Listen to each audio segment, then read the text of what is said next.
No hej, witajcie na kanale EV Repair, kanale, na którym chcę Wam pokazać, że samochody elektryczne to nie jest czarna magia. dokładnie tak.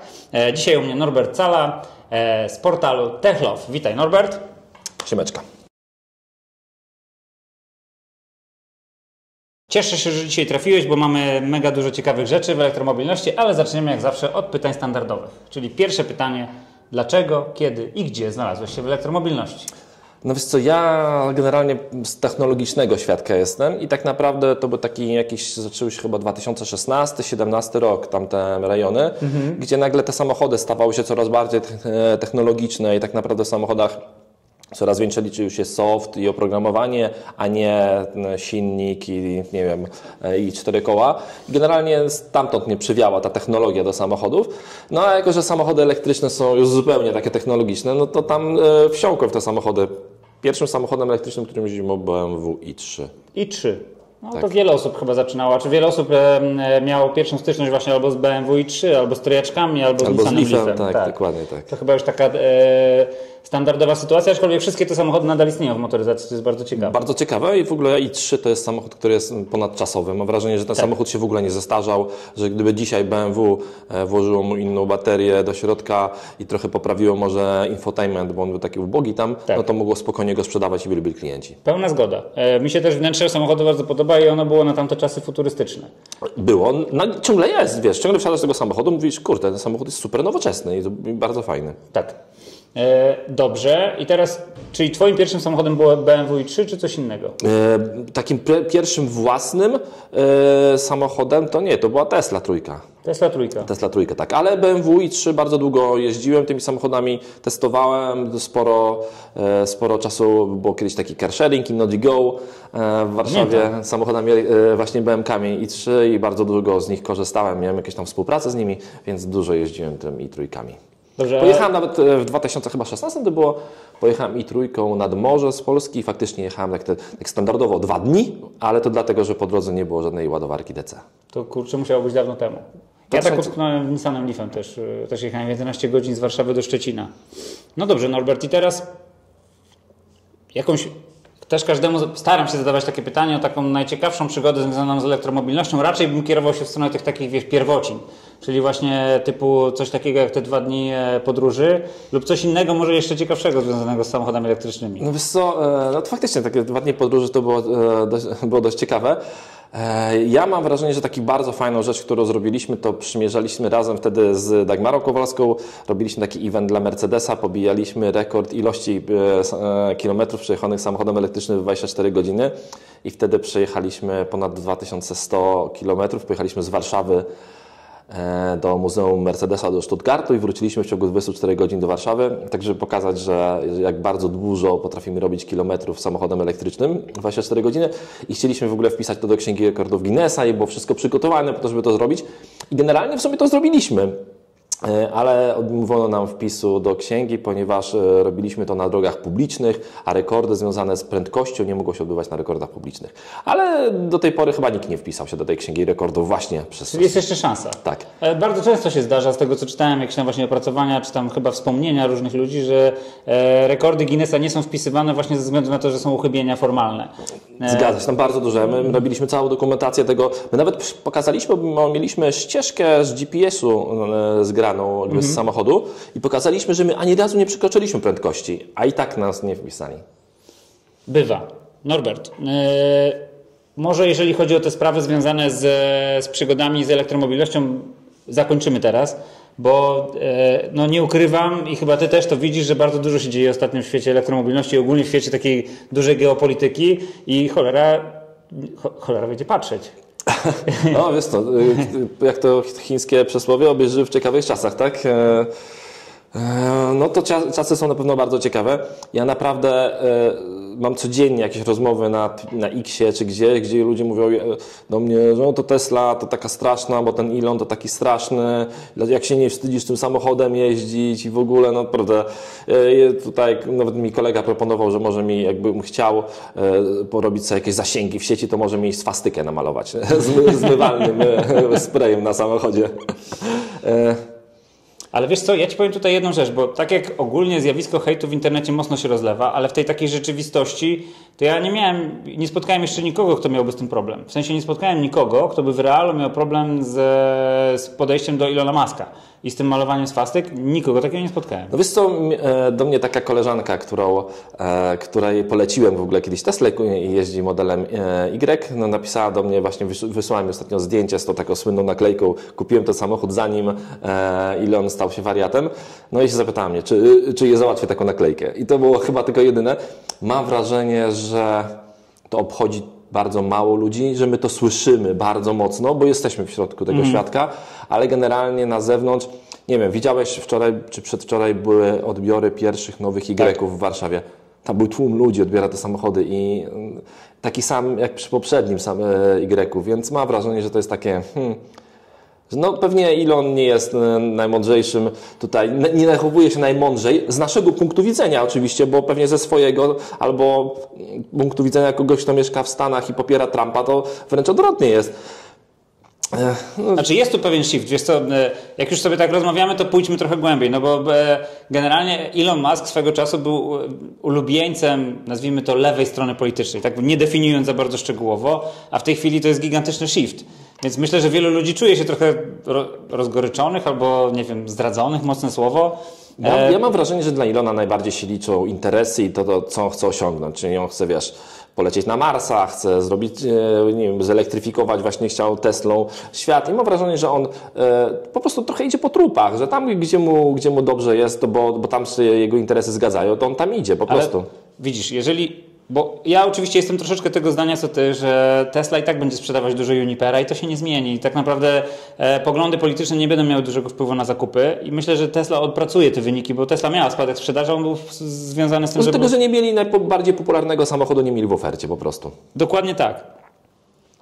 Ale z drugiej strony, czy nie odnosisz wrażenia, że Elon Musk trochę porzucił Teslę w ostatnimi czasy? W ogóle jako CEO, no bo to nie jest taki CEO jak na przykład jak był CEO Apple'a, Steve Jobs, tylko to jest taki CEO, który rzeczywiście, tak jak mówisz, gdzieś tam dąży za swoimi nagłymi jakimiś zrywami i teraz trochę wygląda tak, jakby tą Teslę zostawił. No trochę tak, no bo zajął się, wiesz, ma nowe zabawki. Ma X-a, dawnego Twittera, ma politykę i może, wiesz jak to jest? Jak w pewnym momencie jesteś najbogatszym człowiekiem na świecie, to jedyne czego nie masz, to nie masz takiej absolutnej władzy. I on sobie tą władzę trochę kupił, kupując sobie troszeczkę Donalda Trumpa, sponsorując jego kampanię, kupując sobie jeden z najważniejszych, bo może X nie jest największym portalem, ale jest bardzo ważnym, opiniotwórczym portalem, kupił sobie nowe zabawki i bawi się tam. Czy to dla Tesli dobrze, czy źle? Mam wrażenie, że dobrze, że on się nie bawi w Teslę, tak samo jak troszeczkę do SpaceXa, w którego też się bezpośrednie zarządzanie nie za bardzo tam angażuje. Wiesz co, tutaj nie jestem tego samego zdania, bo ja obserwuję historię tych wszystkich wielkich firm i dopóki właściciele byli zaangażowani, to te firmy działały dobrze. I tutaj idealnym przypadkiem jest przypadek Apple'a, gdzie jak Steve Jobs został wykolegowany z firmy, no to firma zaczęła nagle popadać w kłopoty. Tak, ale z drugiej strony, jeżeli jesteśmy przy Apple, to zobacz, nie ma Steve'a Jobsa, a jest Tim Cook, który nie jest twarzą, to był tylko dyrektor finansowy. I nagle Apple nie traci, Apple cały czas zyskuje, cały czas sprzedaje produkty, a właściciela nie ma z nami przecież od tylu lat, więc... Ale z drugiej strony weź pod uwagę, że nie mamy... Bo jak był Steve Jobs, pojawiały się co jakiś czas produkty takie, wiesz, przełomowe. iPod, iPhone, a teraz nie mamy takich premier w Apple. Teraz mamy 16. generację iPhone'a? Trochę tak, trochę też dlatego, że taki jest troszeczkę czas, że właśnie nie da się zrobić na ten moment wymyśleć czegoś fajniejszego jeszcze, więc mamy nowe literacje, ale pamiętaj, że Apple się bardzo mocno zmienił i bardzo mocno postawia na coś innego. Odchodzimy od samochodów elektrycznych, ale to zobacz, ta firma teraz to jest firma usługowa. Ona zaczyna, prawie już 1/3 przychodów tej firmy to są usługi, czyli wszystkie systemy streamingowe, czyli Apple Music, Apple TV, więc oni się po prostu mocno zmienili, ale cały czas rosną, bez właściciela. No i pytanie, czy taką samą drogę obierze Tesla, bo ja się trochę martwię, nie dlatego, że przeszkadzają mi poglądy Elona Muska, bo one mi są obojętne. W sensie to, co się dzieje w Stanach Zjednoczonych, dla mnie ma znaczenie tylko z perspektywy tego, jak to ma wpływ na Polskę, tak zupełnie szczerze. Ale nie o to chodzi. Chodzi o to, że zastanawiam się, czy to, że Elon Musk odejdzie od firmy, czy ta firma nie straci tego impetu, który miała wcześniej.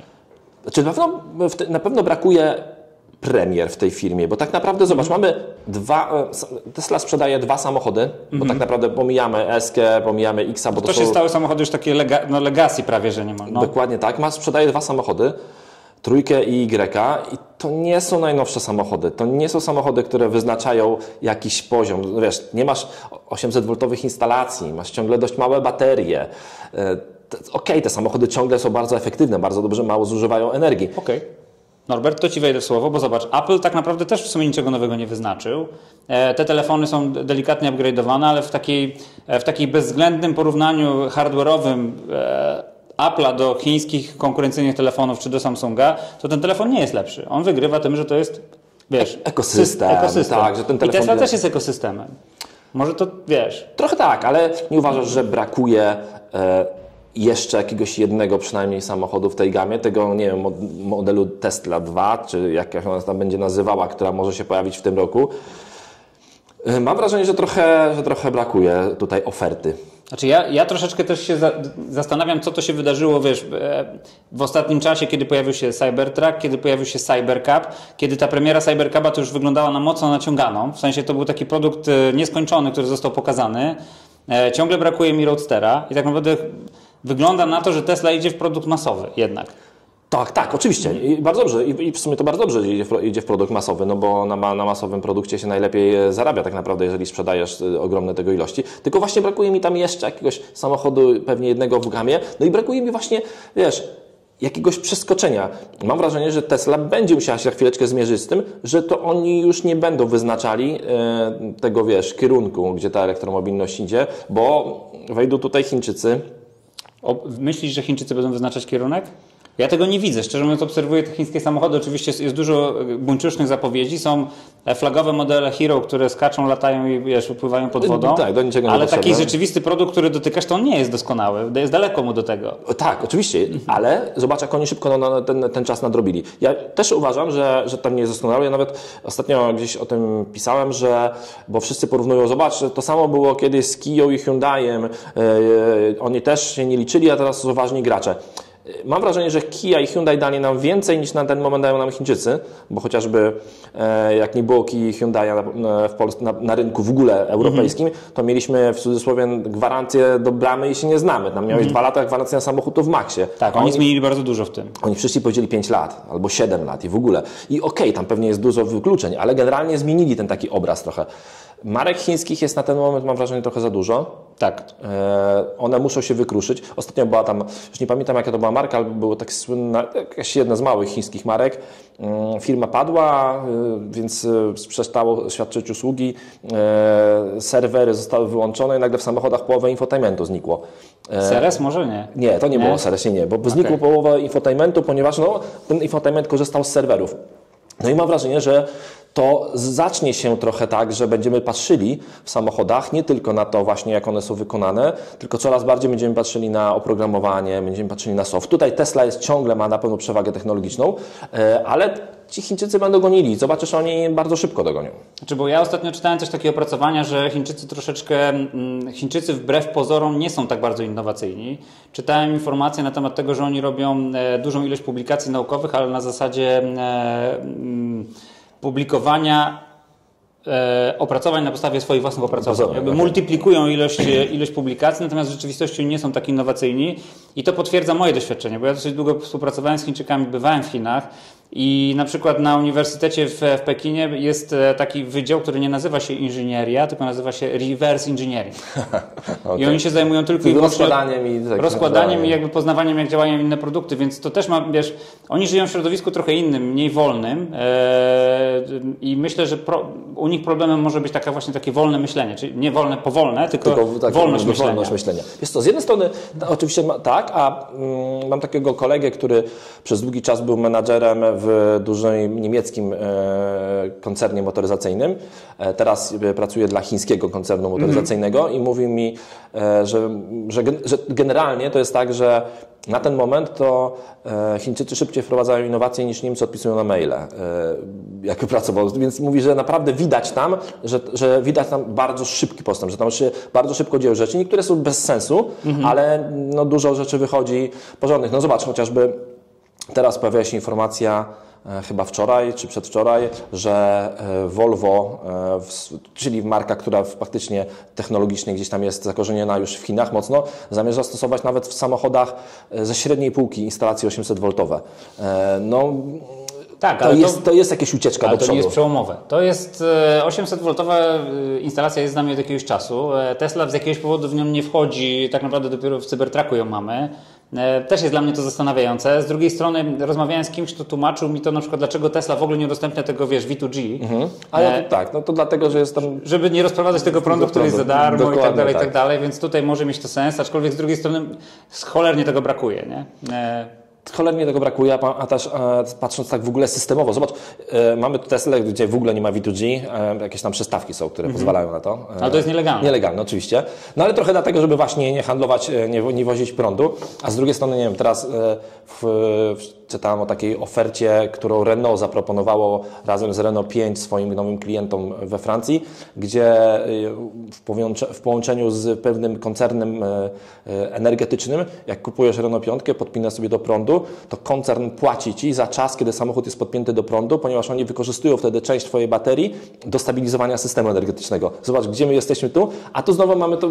Zobacz, to jest to, co mówimy. Tesla stała się troszeczkę z innowatora, stała się konserwatywną firmą na ten moment. Ale sama sobie te ograniczenia buduje, bo oczywiście to jest trochę niepotrzebne, a z drugiej strony wciąż uważam, że Tesla jednak ciągle jest systemem, bo ma własną sieć ładowania, ma bardzo jednak jeżeli popatrzymy od strony oprogramowania, szczerze, ja nie widzę jeszcze konkurenta dla Tesli.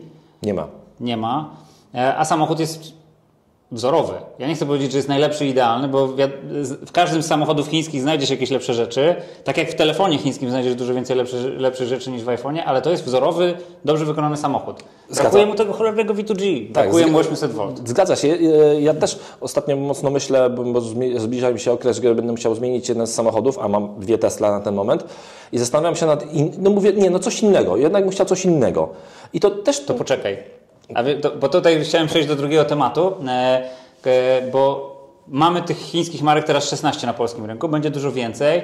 Kogo obstawiasz jako takiego rzeczywistego konkurenta Tesli w przyszłości? Czy na pewno BYD? BYD jest ogromny... Jesteś pewien? Wiesz, to jest ogromny koncern. Ale Volkswagen jest też ogromnym koncernem. No, oni są więksi niż Volkswagen chyba już na ten moment. Chyba nie. Znaczy, okej, ale w NEW-ach, tak, czyli w tych samochodach napędzanych energią elektryczną, czyli plug-iny razem z BEW-ami, no to tam są największym producentem. A czemu nie z Xiaomi? Nie czuję tej marki, ale wiesz? Zobacz, jeszcze 12 lat temu nikt nie czuł Tesli. A Xiaomi tak. Moim zdaniem, wiesz, jeżeli patrzymy na to od strony takiej, jak oni patrzą na produkt, jak popatrzysz sobie na to, co oni stworzyli, no to Xiaomi jest jakimś challengerem. Natomiast produkty BYD, szczerze, ja oglądałem, dotykałem te produkty. One nie są challengerami. Oczywiście, one nie są challengerami, ale oni sprzedają ogromne wolumeny tego. Z jakiegoś powodu sprzedają naprawdę... Ja ten powód rozumiem. To jest po prostu niższy koszt. Natomiast na koniec dnia, wiesz, za rok, za 2 dopiero przekonamy się, jaka jest jakość tych produktów. Ja już widziałem te samochody, ja już ich dotykałem i ja wiem, że może być różnie. Poza tym mamy też informacje, wiesz, z Norwegii i z innych krajów, gdzie tych samochodów bardzo dużo się psuje.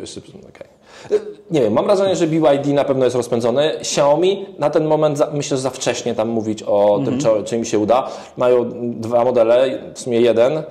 Tesla też ma 2, wiesz. No tak, oczywiście, tak. Faktycznie ten jeden się sprzedaje bardzo dobrze. Tam w Chinach jakiś hit sprzedażowy i w ogóle. Nie jeździłem tym samochodem, jestem go bardzo ciekaw. Podobno będzie w najbliższych dniach w Polsce, będą wystawione gdzieś tam w salonach. Coś tam słyszałem. Tak, coś tam słyszałeś, okej. Więc zaraz zobaczymy. No jeszcze jest Xpeng, nie? Tak, to są takie... Xpeng, mamy NIO jeszcze, pamiętaj, że... Moim zdaniem NIO utknęło trochę w takiej, jakby to powiedzieć, ewolucyjnej niszy z tymi swoimi słopami. Myślę, że tutaj mocno przestrzelili. Te słapy są niczego niepotrzebne, tak naprawdę. Generalnie ja narobiłem się w życiu kupę długich tras elektrycznymi samochodami. Te słapy naprawdę niczego nie są potrzebne. To jest jakiś bardzo taki malutki use case gdzieś tam, że on może jakaś taksówki albo... Naprawdę, to nie jest do niczego potrzebne, szczególnie, że te stacje są trudne w obsłudze. Te stacje stacje najczęściej wymagają, mimo że są automatyczne, to wymagają tego, żeby to był pracownik na tej stacji. Te stacje są w Europie otwarte nie 24 godziny na dobę, one są zamknięte w nocy. I nie widziałem kolejek pod nimi w ogóle. No tak, są zamknięte w nocy. Bardzo często to są bardzo duże obiekty, do nich trzeba zjechać i dlatego nie ma ich najczęściej na mopach, tego są gdzieś indziej, gdzie jest tańszy troszeczkę wynajem gruntu, więc generalnie samo zjechanie na tą stację zajmie Ci tyle czasu, co ładowanie nowoczesnego samochodu, bo pamiętajmy, że wiesz, w tej chwili nowoczesne samochody w ciągu 15 minut ładują się na 300 km zasięgu autostopowego. Tak. Dlatego wydaje mi się, że NIO przestrzeliło strasznie. Wiesz, ja tu też często argumentuję tym, że wymieniamy co chwilę strukturalny element samochodu. Wiesz, wymienisz go 3 razy ale jeżeli musisz go wymienić 50-60 razy, no to gdzieś prędzej czy później jakaś śrubka się źle wkręci. Coś będzie jakiś problem i to może spowodować, bo gdzieś była jakaś sytuacja nawet, że wypadła w jakimś chińskim samochodzie bateria. Nie wiem, czy to było NIO akurat. Nie, to nie było NIO akurat, bo Chińczycy mają tych swoich systemów wymian baterii, mają bardzo dużo. Tam marki mają tam różne systemy wymian baterii. Czyli obstawiasz BYD? Tak, obstawiam, że BYD. Na pewno pamiętaj też, że BYD zaczyna robić rzeczy dla Toyoty, dla największego koncernu. Wiesz, nowe BZ3X tak naprawdę to będzie samochód praktycznie BYD, cała platforma i wszystko. Tesla też stosuje baterię BYD. Już chyba nie na ten moment. Już nie. Może nie. Znaczy generalnie liczyłem na to, że Tesla się uniezależni i oczywiście trzymam kciuki za Teslę. Ale stosowali je. Stosowali, w Y była i co więcej, te Y z tą baterią BYD ładowały się najlepiej, bo miały najlepsze krzywo ładowania. Więc ciekawe, dlaczego BYD samochody się tak nie ładują. Tak przy okazji. No to wiesz, no bo jak to było. One mają taką bardzo ciekawą krzywą ładowania. Tak, 130, 70, 30. Tak. A jak rozmawiałem z ludźmi z BYD, to na pytanie, dlaczego te samochody tak się ładują, no właśnie tak nie do końca wiemy, dlaczego one się tak ładują. Ja nie jestem tego samego zdania co ty. Uważam, że tak jak Tesla była jakimś takim graczem troszeczkę z innej planety, to tak samo potrzebne jest też Chińczykowi, chińskiemu producentowi, może tak to powiemy, właśnie takie Xiaomi. Czyli taki ktoś, kto umiał bardzo ładnie naśladować amerykańskiego producenta, wpasować się w ten rynek i zacząć być wolumnowym dostawcą. Bo Xiaomi jest bardzo dużym dostawcą telefonów. Oczywiście, tak. Zobaczymy, jak sobie prowadzą samochodami, to jednak są różne. Ale pamiętaj, że teraz o kształcie samochodu decyduje infotainment, a nie SDV. No to są SDV, Software Defined Vehicle, oczywiście, 100% się zgadzam, ale samochody się sprzedaje troszeczkę inaczej niż telefony. To trochę na tej zasadzie, że wiesz, jednak samochód jak kupujesz, to wydajesz 100, 150, 200 tysięcy złotych. Nieprawda, bo teraz to się dzieje trochę inaczej. Zobacz, tak jak się zamawia Teslę. Zamawiasz Teslę, przedpłacasz 1000 zł, później bierzesz sobie leasing albo wynajmujesz, płacisz 1500, 2000 i później ale podpisujesz, no ja rozumiem, ale musisz podpisać umowę na 36 miesięcy, więc generalnie ten próg, bariera wejścia na pewno jest dużo cięższa niż i jeżeli nie masz pewności po drugiej stronie, czy będziesz miał serwis tego samochodu, czy będziesz miał aktualizację i wszystko, bo nie wiesz, czy firma będzie stabilna, czy nam nie porzuci produktu, no to jest to troszeczkę cięższe. No, zobaczymy. Mi ten samochód mi się bardzo podoba. Widziałem go 2 razy na żywo, bo wygląda bardzo ładnie. Czy będzie to sukces w Europie? Nie wiem. Może nie w tej generacji, chyba. Zobaczymy. No, ja tak samo wierzę oczywiście w potencjał w ogóle przemysłowy Chińczyków. Oczywiście BYD jest dużym graczem i na pewno pozostanie dużym graczem przez jakiś czas albo na zawsze. Zobaczymy. Na pewno bardzo martwię się o to, co się stanie z Europą. Obawiam się, że Europa sama się sprowadziła do skansenu. Testowałem ostatnio ID.7. Fajny samochód. Jest dobrze. Jest dobrze, ale z drugiej strony zobacz. Ja teraz miałem właśnie zaproszenie, ale niestety nie mogłem polecieć, bo miałem konkurencyjne na prezentację tego ID.1, czyli tego maleństwa. Samochód, który został zaprezentowany teraz, 6 marca, wejdzie do sprzedaży w 2027 chyba, a na rynku nie mamy ciągle ID.2, którym ja jeździłem 2 lata temu. Ja tym samochodem 2 lata temu jeździłem, a go ciągle nie ma sprzedaży. Ludzie tak nie chcą. Ludzie chcą, tak jak zrobiła to Tesla przy modelu Y. Wszyscy na niego czekali, zobaczyli go i mogli kliknąć kup teraz, od razu. I co więcej, w jakiejś totalnie wypasionej, bogatej wersji i tak, ludzie nie chcą czekać 2 lata na samochód nowy. Nie, no bo Izera pokazała też, że ludzie nie chcą na nic czekać. Dokładnie tak, albo sprzedajesz tu i teraz, albo sprzedajesz tylko jakieś marzenia, i których nikt nie kupi. No po prostu świat się zmienił i firmy te legacy muszą to zrozumieć. Ja mam wrażenie, że ostatnio nagrywaliśmy w podcaście u nas takie podsumowanie też 2024 roku. jeśli chodzi o EV. I mam generalnie zdanie, że Volkswagen że grupa Volkswagen dużo nadrobiła, dużo lekcji odrobiła. Te samochody są lepsze niż były.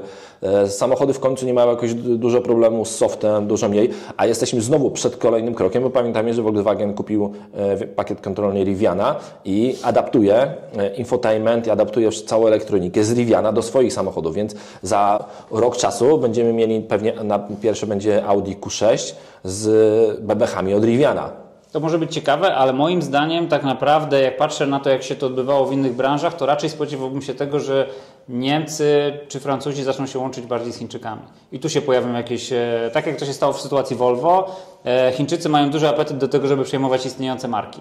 Tak, i tutaj takie marki, które mają legendę za sobą. Tak. MG chociażby no. Tak, gdzie wiesz, te MG najlepiej sprzedający się Chińczyk w Polsce, tak przy okazji. Tak, nie mając nic wspólnego z tym starym MG oprócz nazwy, ale odwołujemy się na plakatach i na reklamach do starej nazwy. Bardzo ciekawe to jest. Norbert, musimy kończyć, bo już żeśmy, ile to? 25 minut. To będzie jeden z dłuższych materiałów, także bardzo fajnie się rozmawia. Myślę, że znowu, tak jak z poprzednim twoim przedmówcą, będziemy musieli jeszcze raz nagrać coś dla naszych widzów. Dobrze, za 5 lat czym będziesz jeździł? Oj, na pewno samochodem elektrycznym, to jest pewne. Tak, nie będzie samochodów wodorowych, osobowych, nie będzie. Nie będzie, to wiemy. Więc pewnie nie Teslą, choć z drugiej strony na razie nie potrafię znaleźć samochodu, który mi w 100% zastąpił Tesla. Chociażby taka głupota. Tesla ma praktycznie otwarte API do telemetrii. Ja mogę sobie ściągnąć telemetrię Tesli. W żadnym innym samochodzie tego nie widziałem. W żadnym tego innym samochodzie nie widziałem. A to dla mnie jest istotne, bo ja lubię sobie patrzeć w tabelki, lubię sobie patrzeć w dane, bardzo lubię oglądać. Wielu ludzi lubi. Więc w żadnym samochodzie tego nie znalazłem. No, nie wiem, mi się w ogóle, taki mój samochód teraz, będę właśnie miał go do testów za 3 dni, to jest taki mój samochód, który bardzo chciałem mieć i bardzo mi się podoba, czyli ID Buzz w wersji długiej z napędem na 4 koła z dużą baterią. Idealny samochód. Aha, to właściwie to jedną rzecz mi przypomniałeś, bo ja też jak pierwszy raz testowałem ID Buzza, to chciałem takiego ID Buzza mieć. Zakończmy na razie tym akcentem. Ja za 5 lat zobaczę, czy będę jeździł Teslą czy Chińczykiem. Na tą chwilę uważam. Ale elektrycznym. Tak, zdecydowanie. No już nie ma powrotu do samochodów spalinowych w ogóle. To absolutnie nie wchodzi w grę. Kultura jazdy, no wiesz, te wszystkie rzeczy, które...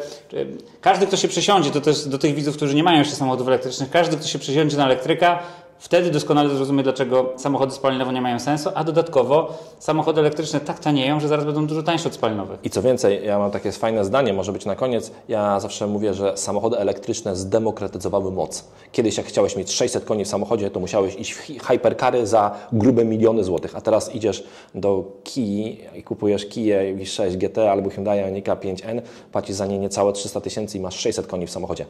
O wow, rzeczy nie do wyobrażenia jeszcze 5 lat temu. Tak, i śmigasz Lamborghini i inne samochody na światłach. Norbert, problemu. Wielkie dzięki. Dzięki bardzo. A Wam dziękuję za lajkowanie, subskrybowanie, oglądanie i serdecznie zapraszam do dalszego wspierania naszego kanału i również zapraszam na portal kolegi. Trzymajcie się, cześć.